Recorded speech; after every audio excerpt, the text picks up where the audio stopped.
Vous regardez New York Info, merci de nous rejoindre pour le plateau de l'invité au Bénin. Le Parti des démocrates est désormais écarté de l'élection présidentielle prévue pour le 12 avril 2026. La Cour constitutionnelle en a ainsi décidé après avoir jugé que la Sénat avait rejeté à bon droit le dossier de candidature des représentants du dit parti. Cette décision fait suite à un parrainage litigieux dans le dossier du parti d'opposition entraînant l'élimination d'office de Maître Agbodjo et de son colistier. Noureddin Diallo, bonsoir et bienvenue. Bonsoir et merci de m'inviter. Et merci de nous rejoindre sur ce plateau. On va donc parler du Bénin, les démocrates qui sont définitivement écartés de la course à la présidentielle donc dans le pays. Et comment ces décisions de la Cour constitutionnelle ont été accueillies par les Béninois?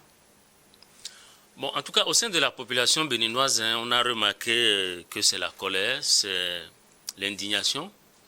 C'est même une razzia et presque une vitrification même d'une frange de la population, surtout au sein des militants du parti Les Démocrates et plus en général de tous les Béninois qui souhaitaient une vraie compétition, une vraie élection présidentielle et qui souhaitaient vraiment que le futur président de la République au Bénin soit vraiment très légitime. Donc, beaucoup de gens ne comprennent pas ce qui s'est passé. Tout est allé très, très vite. En quelques jours, c'est fini. La messe est dite, il n'y a plus rien à faire. La Cour constitutionnelle a tranché et puis c'est complètement fini. Mais il faut dire qu'il y a eu on a vu quand même beaucoup d'activités intenses. Il y a eu des tergiversations. Il y a eu, par exemple, à la Sénat, un même huissier qui se confond à la fois à l'huissier de la Sénat et à l'huissier du député Sodinou, le fameux député qui a retiré son parrainage. Il y a eu la cour d'appel de Cotonou qui a ordonné l'invalidation donc à la Sénat de ce fameux parrainage. Et il y a eu la Cour constitutionnelle elle-même qui s'est déclarée incompétente pour trancher sur une affaire de parrainage, alors que c'est elle le juge en matière électorale. Et finalement, tout est allé très vite. Et finalement, on a assisté au dernier mot de la Cour qui a tranché. Donc, on n'a plus que deux duos. Donc, et bizarrement, les deux duos ont un lien, c'est qu'ils ont un accord de gouvernance. Donc, et il faut le rappeler pour ceux qui nous suivent, le parti Les Démocrates au Bénin, c'est le parti de l'ancien président Yahi Boni. Oui, c'est le principal parti de l'opposition, c'est la deuxième force politique du pays, principal parti d'opposition face donc au parti du président sortant, Patrice Talon. Mais c'est la deuxième fois consécutive que ce parti se retrouve dans cette même situation après avoir perdu, on s'en souvient, en 2021, la candidature de Dame Rekia Madougou, presque dans les mêmes conditions. Est-ce que vous diriez que les démocrates n'ont pas appris des erreurs du passé? Vous avez bien fait de le rappeler, en 2021, Rekia Madougou n'a pas pu réunir les 16 parrainages. Elle n'a pas pu participer à l'élection. Et cette fois-ci encore, il fallait 28, mais un a manqué. Bon, dire que les démocrates n'ont pas retenu leçon de ce qui s'était passé en 2021, non, je ne crois pas. Je pense plutôt que c'est le cœur même de l'instance décisionnelle du parti qui est infecté. Et ils ne l'ont pas su dès le début. Dans ce qu'on a vu, c'est vrai que le député Michel Sodinou, lui, il a accepté de porter à la face du monde le masque de Judas. Mais quand vous regardez très bien, cette action, cette activité dépasse de loin une organisation structurée d'une seule personne. Je ne crois pas du tout que le député Michel Sodinou ait été capable à lui tout seul de conduire le parti à ce crash. Je crois que derrière Sodinou, certainement, qu'il y a beaucoup d'autres députés qui ont œuvré dans l'ombre. Donc en clair, je crois que le président Yahi Boni pensait qu'il avait la maîtrise du groupe. Mais au fond, il n'en a pas. Je crois que son système, les instances dirigeantes du parti ont été infectées jusqu'au bout, je crois. Et cette décision donc, fait suite à un problème, la décision de la Cour constitutionnelle, bien sûr, fait suite à un problème de parrainage litigieux, vous le rappelez, mais selon vous, la Sénat et la Cour constitutionnelle ont-elles agi dans le strict respect de la loi électorale, ou est-ce qu'on peut parler d'une interprétation politique du droit? Bon, dans un état de droit, les lois c'est important, c'est bien. mais ça dépend de qui l'interprète et de comment c'est interprété. On peut interpréter une loi des fins politiques, on peut mettre une instrumentalisation dans l'interprétation. Bon, en tout cas, il y a une jurisprudence qui n'a pas été observée. En 2021, déjà, un député avait souhaité retirer son parrainage, mais la Cour constitutionnelle avait dit niet que les partis avaient le droit sur les parrainages des députés. Et cette année, quelques années après, ça n'a pas été la même interprétation. Bon, peut-être que ce n'est pas très exactement. Les démocrates continuent de dénoncer une exclusion politique déguisée. Est-ce que cette conclusion vous paraît fondée? Non, on aurait pensé à une exclusion déguisée. Mais lorsque Renaud Agbodjo, le candidat qui a été entre guillemets exclu, lui-même est sorti pour dire qu'il a été plutôt victime de dysfonctionnement et de rivalité au sein de son parti. Bon, nous, on n'a plus rien à dire. Donc, c'est ça. C'est lui qu'on pensait qu'il est exclu. Mais s'il vient dire lui-même, étant avocat de son État, c'est quand même un homme de droit. Justement, qu'est-ce que ces déclarations révèlent, selon vous, de l'état de santé même du parti? Bon, ça veut dire que l'unité affichée au sein du parti des démocrates n'était qu'une unité de façade. Ça veut dire que soit le mal était plus profond que ce que nous croyons, ou simplement que, comme je l'ai dit tantôt, le parti a été infecté, l'implosion du parti a été organisée. Il y a des mains peut-être derrière qui ont travaillé. C'est le jeu politique, hein. Rappelez-vous de DSK, on a tout fait pour qu'il ne soit pas candidat. En 2026, au Bénin, il y aura c'est une élection générale, la présidentielle et législative, mais pour les autres scrutins, comment le parti devrait mieux s'organiser? Je ne sais pas si ce parti pourra encore s'organiser. Il faut que le parti trouve une force extraordinaire. Parce que pas plus tard qu'hier, il y a 6 députés qui ont déclaré qu'ils partaient du parti, qu'ils démissionnaient. Et en fait, dans tout ça, ce qui est malheureux, c'est les militants. Parce qu'il y a beaucoup de Béninois, beaucoup de militants qui croyaient vraiment dans le parti, les démocrates. Il faut s'attendre à une cassure de et ce qui parti. pensaient, oui, justement, beaucoup de gens pensaient que ce parti, les gens pouvaient se baser sur ce parti, les démocrates, pour pouvoir voter pour une alternance. Mais à voir comment les gens se sont comportés, on sent que ce n'était pas vraiment des gens... En tout cas, il y a beaucoup de députés qui n'étaient pas très fiables dans cette affaire. Vous voyez par exemple que 6 députés ont décidé de démissionner aussi, et parce qu'après l'exclusion, enfin, après l'écartement de Renaud Agbodjo, certains militants ont commencé par se donner courage et à dire que bon, il y a tout de même les législatives qui peuvent mieux s'organiser pour contrôler le Parlement. Mais malheureusement, vous avez vu ce qui s'est passé. Les députés ne parlent plus du tout de la même voix. Je crois que ce parti a été tout simplement victime de beaucoup de choses.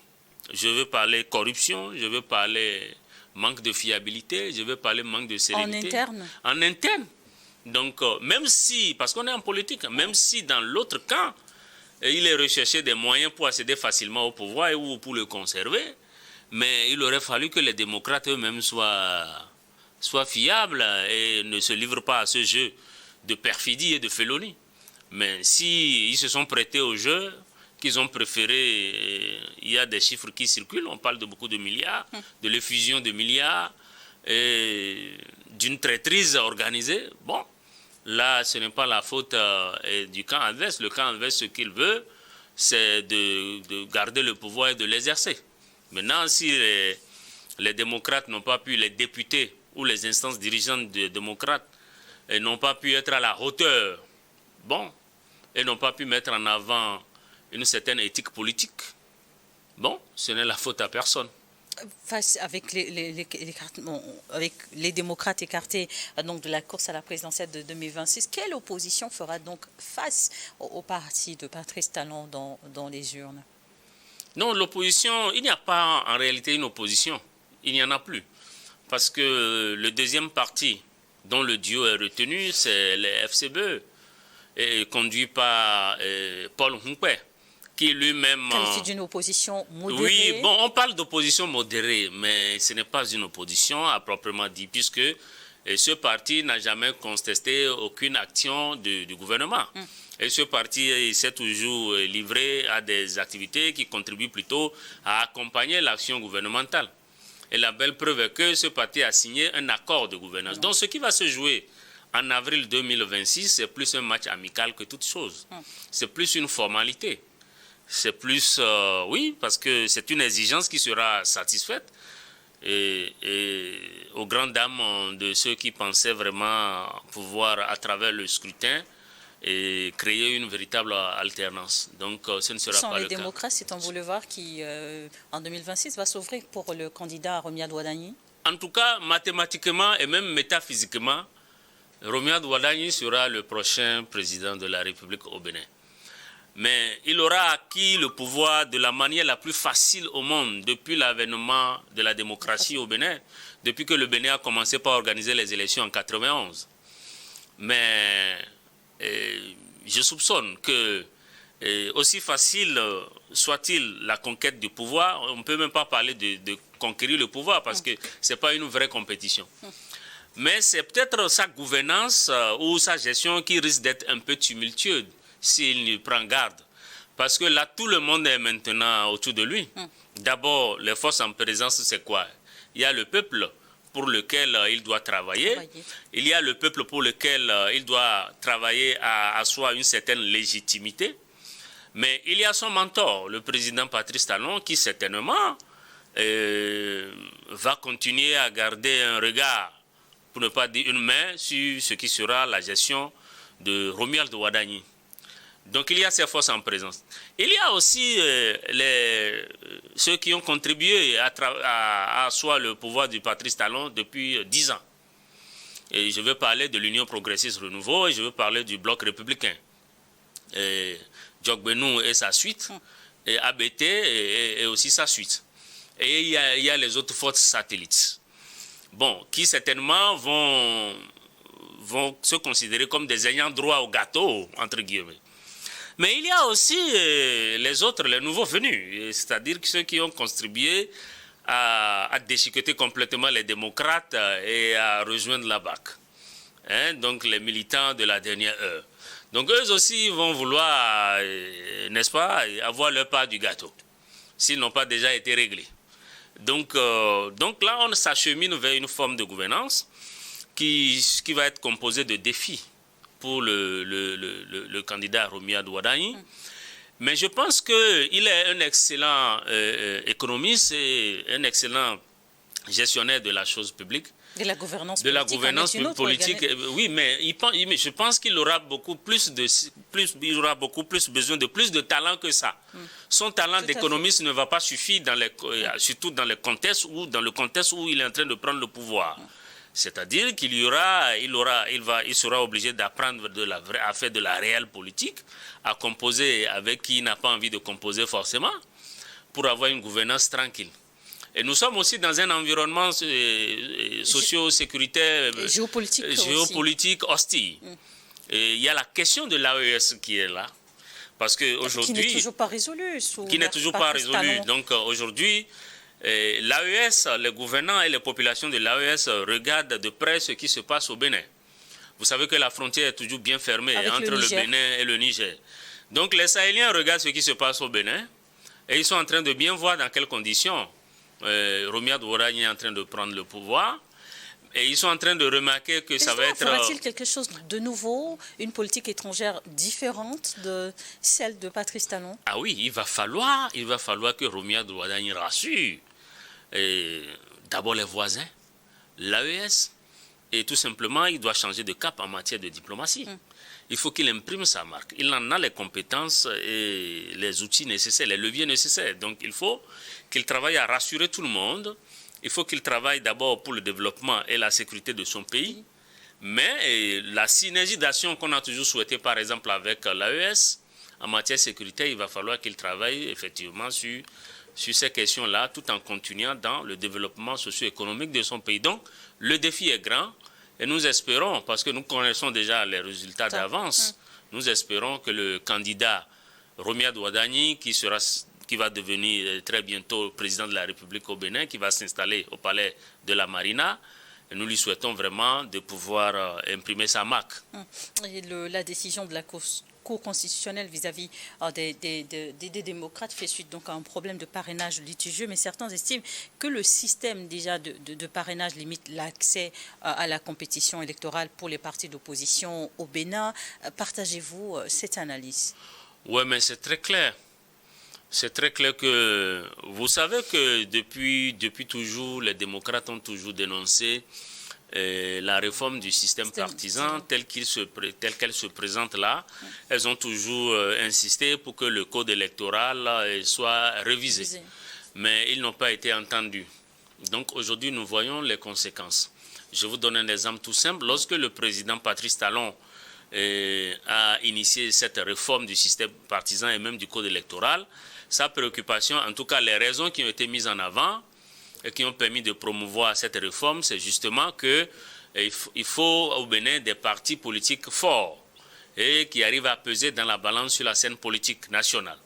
Mais aujourd'hui, à l'épreuve des faits, on constate qu'un individu a été plus fort que son parti. Je parle notamment du député Sodinou Michel, qui son seul parrainage a tout chamboulé. Et même s'il y a eu des combines internes à l'intérieur du parti, même s'il y a eu des taupes ou des traites, mais c'est le seul parrainage là qui a ouvert la voie à l'exécution du plan de la traîtrise et de la félonie. Donc ça veut dire que cette réforme là du système partisan, aujourd'hui on voit ses limites. Donc il y a beaucoup de gens qui pensent déjà qu'il va falloir retoucher encore cette réforme et faire de manière à ce que effectivement les partis puissent jouer leur rôle plutôt que de se plier et de mettre tout un parti, tout un peuple à genoux à cause du seul parrainage d'un seul député. Avec les démocrates absents du jeu électoral en 2026, selon vous, quels seront les enjeux de ce scrutin? Bon, maintenant, ce qui va se passer, c'est qu'on va assister certainement à un fort taux d'abstention. Parce que beaucoup sont déçus et il n'est pas évident que ce scrutin-là puisse drainer encore du monde et puisse susciter un engouement quelconque. Mais on verra. Ce qui va se passer d'ici à là, on verra si l'évolution de la situation politique au Bénin va permettre que cela suscite encore plus d'adhésion. Mais l'autre question qui se pose aussi pour le président qui sera élu, comme je viens de le dire plus tantôt, c'est vraiment la question, le défi de la légitimité. Voilà. Les démocrates absents à l'élection présidentielle de 2026 au Bénin, mais ce n'est pas la fin du parti. Mais justement, comment est-ce que ce parti pourrait renaître et préparer un meilleur avenir dans le temps? Oui, mais normalement, ce qui est arrivé pourrait être une force pour le parti de renaître de ses cendres et de pouvoir continuer à peser dans la balance. Malheureusement, je ne suis pas sûr que les membres, que les instances dirigeantes du parti aient bien compris les enjeux et puissent réorganiser la base et mieux se structurer. Déjà que les législatives sont en vue aussi. Vous avez parlé d'élections générales. Les législatives sont en vue. Les locales. Et les communales aussi, les élections des maires. Mais l'attitude qu'on voit au sein des membres du parti, maintenant, je vous ai annoncé tout à l'heure que 6 autres députés sont partis. Et les informations font état de ce que la saignée risque de continuer. Donc, dans ces conditions, nous ne voyons pas très bien... Mais quelle pourrait être la stratégie de riposte du parti, les démocrates, après cette décision de la Cour constitutionnelle? Bon, maintenant, il y a eu ce qu'il y a eu. Et ceux qui veulent partir, certainement partiront. Il restera ce qu'il restera. Vous pensez qu'il pourrait y avoir éventuellement de nouveaux départs? Oui, certainement qu'il y aura de nouveaux départs, parce que là, clairement, tel que les choses se passent, il semble qu'il y a beaucoup d'autres qui n'ont pas envie de faire l'opposition. Donc, à partir de ce moment, on ne sera pas étonné de voir de nouveaux départs. Maintenant, après, ils feront le bilan. En même temps, de nouvelles alliances aussi. Oui, ce qui restera du parti fera le bilan pour voir qu'est-ce qui reste et voir comment et prendre les taureaux par les cornes et renaître de ses cendres. Une chose est sûre, après les élections générales de 2026, on va voir ce qui va se passer au Parlement, les forces en présence à l'Assemblée nationale et comment les populations vont réagir par rapport aux élections à la base, c'est-à-dire les élus locaux. Donc on verra bien ce qui va se passer. Et à partir de ce moment, on va voir quelle sera la vraie configuration politique qui va sortir donc de ces élections générales. Et on verra bien ce qui va rester de l'opposition et qui vont accepter de travailler pour l'opposition, ainsi donc de contrebalancer le pouvoir qui sera en place. Parce que aussi la démocratie, c'est ça. Il y a les jeux d'alliance, il y a les péripéties politiques, les intrigues politiques, mais après, quand tout finit, il faut maintenant qu'il y ait aussi des contre-pouvoirs, qu'il y ait des gens qui vont rester dans l'opposition pour alerter sur les dérives nécessaires. Mais ce qui est encore important ici, c'est que tel que ça a été fait, ce ne sera malheureusement pas la fin si vous voulez, de la carrière politique du président Thomas Boni Yayi. Pas du tout. Parce que là, le peuple a été témoin de tout ce qui s'est passé. Et clairement, il est vu aujourd'hui par beaucoup comme quelqu'un qui a été victime de l'interprétation de la loi, qui a été victime d'une cabale politique, mais qui a été victime des intrigues et des manœuvres politiques et qu'il n'avait pas eu beaucoup de marge de manœuvre. Donc, c'est un ancien président très affable, ne l'oubliez pas, qui s'est rebondi. Donc, ce ne sera pas... En même temps, alors que quand on regarde, on lit dans les journaux béninois des sondages qui semblent donner encore le parti des démocrates populaires sur le terrain, cette exclusion pourrait, comment, sous quelle forme, influencer la participation citoyenne aux élections de 2026 ? Mais ce qui est sûr, c'est que les démocrates partaient, si on laissait les démocrates partir aux élections, eh bien, c'était vraiment des compétiteurs sérieux qui pourraient contrebalancer et arracher le pouvoir. Et beaucoup de sondages l'ont relevé, que les démocrates avaient beaucoup de chance aussi.